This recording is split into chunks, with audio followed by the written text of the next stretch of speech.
साथियों, आप सभी का इस प्लेटफॉर्म पर स्वागत है। यहाँ पर हम लोग MPPCS 2020 जिसकी प्रारंभिक परीक्षा जुलाई 2021 में प्रस्तावित है, उसके लिए टेस्ट देख रहे हैं। तो आज के दिन जो टेस्ट हम लोग देखेंगे, ये Mahatma Gandhi institute for civil services जो मध्य प्रदेश की कोचिंग संस्था है, इनके द्वारा जो टेस्ट सीरीज कराई गई है, उसी में से एक टेस्ट को यहाँ पर हम लोग देखेंगे। तो चलिए प्रारंभ करते हैं। इसमें पहला प्रश्न है कि कौन सा महत्वपूर्ण अक्षांश भारत को दो लगभग बराबर भागों में विभाजित करता है। तो जो आपका सही उत्तर है वो 23 डिग्री 30 मिनट जो उत्तरी अक्षांश है, जिसे आप कर्क रेखा के नाम से जानते हैं, वो भारत को दो बराबर भागों में विभाजित करती है। अगला है हिमालय का पर्वतीय प्रदेश कौन सा है। तो शिवालिक का जो दक्षिणी भाग है वो हिमालय का पर्वत पदीय प्रदेश है। अगला है निम्नलिखित में से कौन सा एक आरावली का उच्चतम शिखर है। तो चारों में से आप देखिए, ये वैसे तो आरावली का जो उच्चतम शिखर है वो गुरु शिखर है, परंतु गुरु शिखर ऑप्शन में नहीं है। यदि जो ऑप्शन में दिया गया उसमें से देखें तो इसमें आपका कुंभलगढ़, इन चारों में सबसे उच्चतम शिखर कुंभलगढ़ हो जाएगा। ऐसे कि कौन सा है, गुरु शिखर है। अगला है पृथ्वी का औसत एल्बिडो कितना है। ये 30 से 35% होता है, तो ये आपका बी ऑप्शन सही हो जाएगा। सर्वाधिक तटीय अपरदन किससे होता है। तो लहरों, ज्वार भाटा, धाराओं एवं सुनामी, लहरों से, इन सभी से तटीय अपरदन होता है, पर इन सब में सर्वाधिक किससे होता है, लहरों से होता है, जो समुद्री लहरें होती हैं। अगला है डायमंड हार्बर तथा सॉल्ट लेक सिटी कहाँ अवस्थित है। तो ये कोलकाता में अवस्थित हैं। आगे चलते हैं। अगला है निम्नलिखित में से किसका सुमेल सही नहीं है। देखिए, डॉक्टर मनमोहन सिंह अर्थशास्त्र सही है, doctor APJ Abdul Kalam aeronautics, doctor DS Kothari भौतिकी, डॉक्टर MS स्वामीनाथन ये भूगर्भ शास्त्र नहीं बल्कि कृषि विज्ञान से संबंधित रहे हैं, तो आपका डी वाला सुमेलित नहीं है। अगला है भारत का सबसे लंबा समुद्र तट कौन सा है। तो मरीना तट जो कि चेन्नई में स्थित है, 13 किलोमीटर है। अगला है माउंट एवरेस्ट नाम किसके नाम पर रखा गया। तो यह जो है भारत के एक महान सर्वेक्षक सर जॉर्ज एवरेस्ट के नाम पे इसका नाम माउंट एवरेस्ट रखा गया। अगला है निम्नलिखित में से कौन सी मिट्टी चाय बागानों के लिए उपयुक्त है। तो जो अम्लीय मिट्टी होती है ये चाय बागानों के लिए उपयुक्त होती है। चाय जो होती है ये उष्णकटिबंधीय फसल होती है। अगला है भारत में 1936 ईस्वी में स्थापित प्रथम राष्ट्रीय उद्यान कौन सा है। तो हेली राष्ट्रीय उद्यान जो कि उत्तराखंड में है, जिसे अब आप जिम कॉर्बेट नेशनल पार्क के नाम से जानते हैं। अगला है दक्षिण भारत में सिंचाई व्यवस्था का अग्रदूत किसे माना जाता है। सर आर्थर कॉटन को। आगे चलते हैं। निम्नलिखित में से कौन सा क्षेत्र कोयला भंडार में सबसे अधिक समृद्ध है। तो ये आपका दामोदर घाटी जो है सबसे समृद्ध है कोयला क्षेत्र में, और इसी इलाके में आपका पश्चिम बंगाल वाला भी कोयले क्षेत्र जो रानीगंज कोयला क्षेत्र है पश्चिम बंगाल का, वो इसी क्षेत्र में आता है। अगला है भारत में अधिकांश पेट्रोलियम पदार्थ किस युग की शैल चट्टानों या शैल संरचनाओं में पाया जाता है।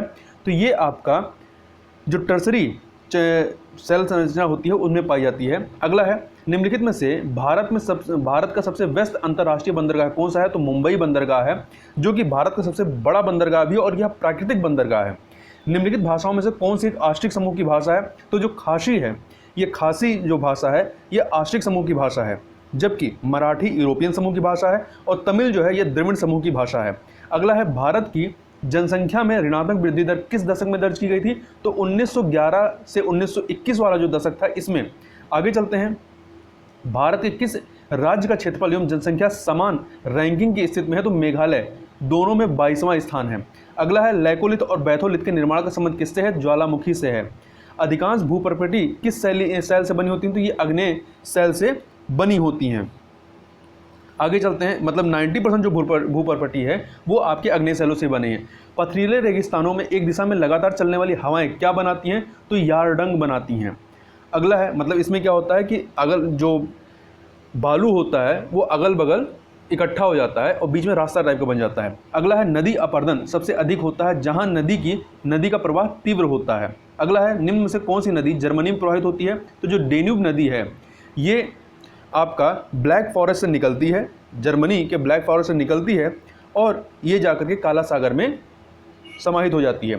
टर्की के उत्तर में क्या है। तो टर्की के उत्तर में काला सागर है। टर्की यूरोप और एशिया को मिलाने का कार्य करता है। आगे चलते हैं। निम्नलिखित में से कौन सी दक्षिण अटलांटिक महासागर की शीतल या ठंडी जलधारा है। तो चारों ऑप्शन देखिए, इसमें से जो बेंगुला जलधारा है दक्षिण अटलांटिक महासागर की ये शीतल जलधारा है, जबकि जो कनारी जो है कनारी भी ठंडी जलधारा, परंतु ये उत्तरी अटलांटिक महासागर में है। और ब्राज़ील धारा जो है दक्षिण अटलांटिक महासागर की आपकी गर्म जलधारा है। और अंगुलहास जो जलधारा है, ये अंगुलहास जलधारा ये हिंद महासागर की जलधारा है। अगला है करीबाबाद किस नदी पर स्थित है? तो जाम्बेजी नदी। जाम्बेजी नदी पर ये जाम्बिया और जिम्बाब्वे नदी, जिम्बाब्वे के दोनों को सीमा बनाते हुए ये नदी बहती है और यहीं पर ही करीबाबाद स्थित है, इसी नदी पर।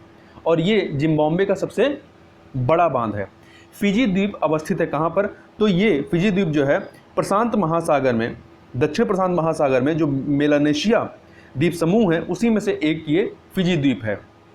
बी ऑप्शन आपका सही हो जाएगा। आगे चलते हैं क्वेश्चन नंबर 28 पे। निम्न स्थानों में से किस एक में रुधिर वर्षा होती है?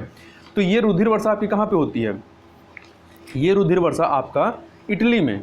कहाँ पर? इटली में होती है। ए ऑप्शन आपका सही हो जाएगा। यहाँ पे क्या है कि जो सिराको गर्म हवा चलती है आपका मोरक्को से उठ करके, तो ये जब यहाँ जाके पानी बरसाती है तो इसमें लाल लाल मिट्टियाँ गिरती हैं, जिसकी वजह से इसे रुधिर वर्षा कहते हैं।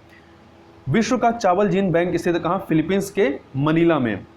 भारत के अधिकांश वन्यजीव संरक्षित क्षेत्र घिरे हुए हैं घने जंगलों से। मंदाकिनी नदी किस जल प्रवाह अथवा मुख्य नदी से संबंधित है? तो ये अलकनंदा नदी से संबंधित है।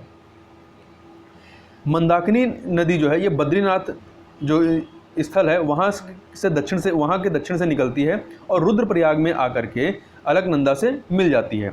अगला है बांग्लादेश में गंगा नदी को पुकारा जाता है किस नाम से? तो पद्मा के नाम से पुकारा जाता है। और ये पद्मा के नाम से ब्रह्मपुत्र में मिलती है और उसके बाद ये मेघना के नाम से मिल करके जा करके समुद्र में या बंगाल खाड़ी में जाकर गिरती है। सलीम अली राष्ट्रीय उद्यान कहाँ स्थित है? जम्मू कश्मीर में। अगला है शून्य अक्षांश और शून्य अंश देशांतर अवस्थित है कहाँ पर? तो ये आपका अवस्थित है अटलांटिक महासागर में। अटलांटिक महासागर में या कह सकते हैं दक्षिण अटलांटिक महासागर में, गुआना की खाड़ी में। संगमरमर की भूमि के नाम से किसे जानते हैं? इटली को जानते हैं। अगला है मगर तथा घड़ियाल का संरक्षण कहाँ किया जा रहा है? तो मध्य प्रदेश के चंबल एवं सोन नदी में। भारत में बृहद पैमाने पर जूट की खेती किस नदी घाटी क्षेत्र में की जाती है? तो जो हुगली नदी घाटी है यहाँ पर की जाती है। और भारत में सबसे अधिक जूट की जो खेती होती है वो पश्चिम बंगाल में होती है। और जूट की खेती में या जूट के उत्पादन में भारत विश्व में नंबर 2 पर है। आगे चलते हैं क्वेश्चन नंबर 38। नदियों द्वारा अपने किनारों पर प्राकृतिक रूप से बनाए गए बांधों को किस नाम से जानते हैं? तो इसे लेपीज या तटबंध के नाम से जानते हैं। अगला है क्षोभ मंडल की सघनता कब बढ़ जाती है? शीत ऋतु में बढ़ती है। मकरेला लेटेराइट मिट्टी का विकास परिणाम होता है निच्छालन या लीचिंग का। अगला है थल समीर और समुद्र समीर बनने का कारण क्या होता है? ये संवहन की वजह से बनती हैं। किस नदी पर नर नारायण सेतु का निर्माण किया गया है? तो ब्रह्मपुत्र नदी पर असम में। अगला है भारत की सबसे महत्वपूर्ण यूरेनियम खान कहाँ स्थित है? तो ये आपका जादूगोंडा में। इसके अलावा जो है यूरेनियम आपके आंध्र प्रदेश में कुछ जगहों पे और नागालैंड में भी ये मिलती हैं। अगला है भारत के कुछ भागों में यात्रा करते हुए आप देखेंगे कि कहीं कहीं पर लाल मिट्टी पाई जाती है। इस मिट्टी के रंग का प्रमुख कारण क्या है? तो इसका प्रमुख कारण है फेरिक ऑक्साइड की उसमें उपस्थिति। अगला है सिक्किम से गुजरने वाला अक्षांश निम्नलिखित में से किस एक से भी होकर गुजरता है? राजस्थान से होकर भी गुजरता है। अगला है BRIT, भारत सरकार निम्नलिखित में से किस क्षेत्र में कार्यरत? तो BRIT board of radiation and isotope technology, ये जो है आपका समस्थानिक प्रौद्योगिकी से संबंधित है। यदि आप उसका फुल फॉर्म जानते हैं तो उसमें आइसोटोप है, मतलब समस्थानिक प्रौद्योगिकी से संबंधित है। सी ऑप्शन आपका सही हो जाएगा। अगला है क्वेश्चन नंबर 47। टिहरी पनबिजली कॉम्प्लेक्स निम्नलिखित में से किस एक नदी पर अवस्थित है? तो ये जो है आपका 47 ये आपका जो है भागीरथी नदी पर अवस्थित है। बी ऑप्शन आपका सही हो जाएगा। अगला है निम्नलिखित में से किस एक में माल्टा अवस्थित है? तो माल्टा जो है ये भूमध्य सागर में अवस्थित है, माल्टा। अगला है कोलकाता किस प्रकार का बंदरगाह है? तो ये एक नदीय बंदरगाह है। अगला है करेवास मृतिका जो जाफरान केसर का एक स्थानीय प्रकार होता है के उत्पादन के लिए उपयोगी है, ये कहाँ पाई जाती है? तो ये आपके कश्मीर हिमालय में पाई जाती है। अगला है उच्चावच दिखाने का सबसे सही तरीका कौन सा है? तो समुच्च रेखाएं हैं। कालीमंतन जिस द्वीप का अंग है वह कौन सा है? बोर्नियो द्वीप। ये आपका इंडोनेशियाई समूह जो है, इस बोर्नियो द्वीप पर जो है आपका इंडोनेशिया, सिंगापुर और मलेशिया तीनों का हिस्सेदारी, और परंतु सबसे ज़्यादा हिस्सेदारी किसकी है? वो इंडोनेशिया की है। अगला है भारत में प्रथम तेल परिसंस्करण संयंत्र कहाँ स्थापित किया गया? तो डिगबोई, असम के डिगबोई में। राष्ट्रीय पौध डिजाइन तथा अनुसंधान केंद्र कहाँ स्थित है? तो ये विशाखापत्तनम, आंध्र प्रदेश के विशाखापत्तनम में। कुंचिकल जलप्रपात कहाँ पर है? ये कर्नाटक में है, कर्नाटक के बाहरी नदी पर है। अगला है निम्नलिखित में से किस देश में लोयस के मैदान नहीं पाए जाते हैं? तो कंबोडिया में लोयस के मैदान नहीं पाए जाते हैं, जबकि न्यूजीलैंड, यूक्रेन, अर्जेंटीना में पाए जाते हैं। अगला है किस जिले में एशिया की सबसे बड़ी मैग्नीज खदान है? मध्य प्रदेश के किस जिले में? तो बालाघाट में। भारत में ग्रीष्मकालीन मानसून के प्रवाह की सामान्य दिशा क्या है? दक्षिण पश्चिम से लेकर उत्तर पूर्व। अगला है आल्प्स पर्वत श्रेणी निम्न में से किस देश का हिस्सा नहीं है? तो फ्रांस, जर्मनी, ऑस्ट्रिया का है, परंतु इंग्लैंड का नहीं है। D option. लावा के ठोस होने के फलस्वरूप पृथ्वी के अंदर निर्मित चट्टानों क्या कहते हैं? प्लूटोनिक चट्टानें कहते हैं। अगला है एशिया की विशाल नदी मेकांग निम्नलिखित देशों में से किससे नहीं होकर के प्रवाहित होती है? तो ये जो आपकी नदी है ये चाइना, कंबोडिया, लाओस और वियतनाम से होकर के प्रवाहित होते हुए दक्षिण चीन सागर में गिरती है, परंतु मलेशिया से प्रवाहित नहीं होती है। अगला है तमिलनाडु व आंध्र प्रदेश के तट का नाम क्या है? इसका नाम है कोरोमंडल। जबकि जो केरला वाला जो तट है उसका नाम क्या है? मालाबार तट। दक्षिण अमेरिका में खनिजों का भंडार का क्षेत्र कौन सा है? तो ये ब्राजील का पठार है। अगला है प्रसिद्ध अंगुली योनुमा झील कहाँ स्थित है? तो ये जो है आपके अमेरिका के यूएस के न्यूयॉर्क में। चिल्का झील जहाँ स्थित है वह कहाँ पे है? ये कोंकण तट पर स्थित है, उड़ीसा वाला जो उड़ीसा में है, और ये एक प्रकार का लैगून झील है। आगे चलते हैं।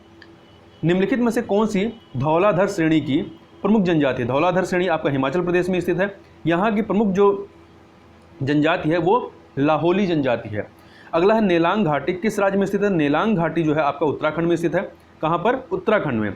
अगला है निम्नलिखित में से कौन सी दक्षिण अटलांटिक महासागर की शीतल जलधारा है? तो दक्षिण अटलांटिक महासागर की कह रहा है, तो फॉकलैंड जो जलधारा है ये दक्षिण अटलांटिक महासागर की शीतल जलधारा है। जबकि कनारी और लेब्राडोर जो हैं, कनारी जलधारा और लेब्राडोर जलधारा ये भी ठंडी जलधारा हैं, परंतु ये उत्तरी अटलांटिक महासागर की है। जबकि ब्राज़ील जलधारा ये दक्षिण अटलांटिक महासागर की गर्म जलधारा है।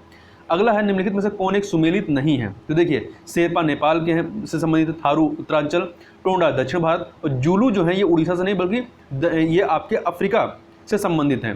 कार्डम पहाड़ियाँ जिन राज्यों की सीमाओं पर स्थित हैं वो राज्य कौन से हैं? तो केरल एवं तमिलनाडु। निम्नलिखित में से कौन सा रूपांतरित चट्टानों का उदाहरण नहीं है? तो संगमरमर, स्लेट, क्वार्टजाइट ये रूपांतरित चट्टान है, परंतु ग्रेनाइट जो है ये अग्नेय चट्टान है, रूपांतरित चट्टान नहीं है। अगला है नंदा देवी चोटी किसका हिस्सा है? तो ये कुमायूं हिमालय का हिस्सा है और ये 7,817 मीटर इसकी ऊंचाई है। निम्नलिखित में से कौन से शीतोष्ण घास के मैदान यूरेशिया में पाए जाते हैं? तो यूरेशिया में जो है आपके स्टेपीज शीतोष्ण घास के मैदान पाए जाते हैं, जबकि डाउन्स ऑस्ट्रेलिया में, बेल्ट्स दक्षिण अफ्रीका में और पेरीज जो है उत्तरी अमेरिका में पाए जाते हैं। आगे चलते हैं।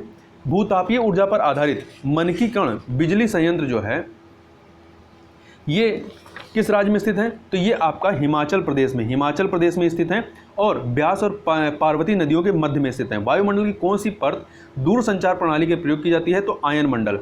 दुलहस्ती हाइड्रो पावर स्टेशन किस नदी पर स्थित है? तो ये आपके चिनाब नदी पर स्थित है। पिपली घाट दर्रा किस पर्वतीय भाग में स्थित है? तो अरावली घाट में स्थित है। हार्मुज जल संधि पाई जाती है कहाँ पे? तो फारस की खाड़ी और ओमान की खाड़ी के मध्य में। अगला है भारत निम्नलिखित में से भारत की सबसे बड़ी मशीनीकृत खान कौन सी है? तो बेला डीला खान जो कि आपके छत्तीसगढ़ में स्थित है। ज्वालामुखी उद्गार नहीं होता है। कहाँ पे नहीं पाया ज्वालामुखी उद्गार होता है? तो बाल्टिक सागर में नहीं होता, जबकि काला सागर, कैरेबियन सागर और कैस्पियन सागर में होता है। अगला है करतारपुर कॉरिडोर हाल ही में किस नदी पर प्रस्तावित गलियारा है? तो रावी नदी पर प्रस्तावित गलियारा है। अगला है ऊंज और बसंतर पुल में स्थित है, ये कहाँ पर स्थित हैं? ये जम्मू कश्मीर में स्थित हैं। ऊंज एवं बसंतर की ये जो नदियां हैं इनकी सहायक नदी कौन सी? ये किसकी सहायक नदियां हैं? तो रावी की सहायक नदियां हैं। प्रोजेक्ट संपर्क किससे संबंधित है? तो प्रोजेक्ट संपर्क जो है आपका पुल से संबंधित है। ये बीआरओ बॉर्डर रोड ऑर्गेनाइजेशन जो है उनका ही एक प्रोजेक्ट है ये प्रोजेक्ट संपर्क, जो कि पुल से संबंधित है। अगला है आपका पोलियो चैनल की संकल्पना किसने दी थी? तो इसकी संकल्पना जो है केएस वाड्या समिति ने दी थी। अगला है वर्तक, अरुणटक, ब्रह्माक और उदयंक ये क्या हैं? ये बीआरओ अर्थात बॉर्डर रोड ऑर्गेनाइजेशन का अरुणाचल प्रदेश में स्थित प्रोजेक्ट है। बी ऑप्शन आपका सही हो जाएगा। अगला है श्यामा प्रसाद मुखर्जी सुरंग की लंबाई कितनी है? तो ये लंबाई जो है 9.2 किलोमीटर, जो कि जम्मू कश्मीर में स्थित जम्मू और कश्मीर को जोड़ने वाली सुरंग है। फैनी नदी से संबंधित भारत और किस देश के मध्य समझौता हुआ है? तो बांग्लादेश के साथ समझौता हुआ है। मध्य प्रदेश राज्य ने विश्व पर्यावरण दिवस पर कौन से अभियान की शुरुआत की है? तो धन्यवाद मां अभियान की शुरुआत की है। रीवा में स्थापित की गई सौर परियोजना की क्षमता क्या है? तो 750 मेगावाट है। मध्य प्रदेश में कहां पर डीआरडीओ अनुसंधान प्रयोगशाला खोली जाएगी? तो मुरैना के कैलारस जोन क्षेत्र में। अगला है 92 नंबर, मध्य प्रदेश के किस जिले में नया कपास केंद्र स्थापित किया जाएगा? तो खरगोन जिले में। आत्मनिर्भर मध्य प्रदेश रोड मैप 2023 का विमोचन कहाँ किया गया? तो मिंटो हॉल भोपाल में। अगला है पारसडोह बांध कहाँ स्थित है? तो पारसडोह बांध आपका बैतूल के मुल्ताई में स्थित है। अगला है मध्य प्रदेश किस जिले में पहले तितली पार्क का लोकार्पण किया गया? तो ये रायसेन में किया गया। रायसेन में। मध्य प्रदेश के कितने जिलों को पवित्र शहर का दर्जा दिया गया है? तो कुल 7 शहरों को पवित्र शहर का दर्जा दिया गया। इसमें कौन कौन शामिल है? अमरकंटक, महेश्वर, ओंकारेश्वर, उज्जैन, चित्रकूट, ओरछा और महेश्वर हैं। दुर्लभ मृदा धातुएं का अग्रणी उत्पादक देश कौन सा है? तो ये है आपका चाइना। इनमें से कौन सा चक्रवात अरब सागर में आया था? तो जो आपका वायु चक्रवात रहा ये अरब सागर में आया था। वायु के अलावा क्यार, हिक्का, पवन ये जो है अरब सागर में आए हुए चक्रवात थे। अगला है इनमें से कौन सा चक्रवात बंगाल की खाड़ी में आया था? तो देखिए जो बुलबुल चक्रवात बंगाल की खाड़ी में आया था, जबकि पवन, हिक्का, क्यार ये हैं अरब सागर में आए थे। अगला है हिंद महासागर में 1976 के बाद सर्वाधिक चक्रवात 8 बार कब दर्ज किए गए? 2019 में दर्ज किए गए हैं, जिसमें से इन 8 में से 3 बंगाल की खाड़ी में और 5 अरब सागर में आए हैं। तो इस प्रकार से यहाँ पर हम लोगों ने पूरे 100 नंबर क्वेश्चन कंप्लीट किए। तो इस वीडियो में बस इतना ही। मिलते हैं नेक्स्ट वीडियो में, तब तक के लिए बहुत बहुत धन्यवाद।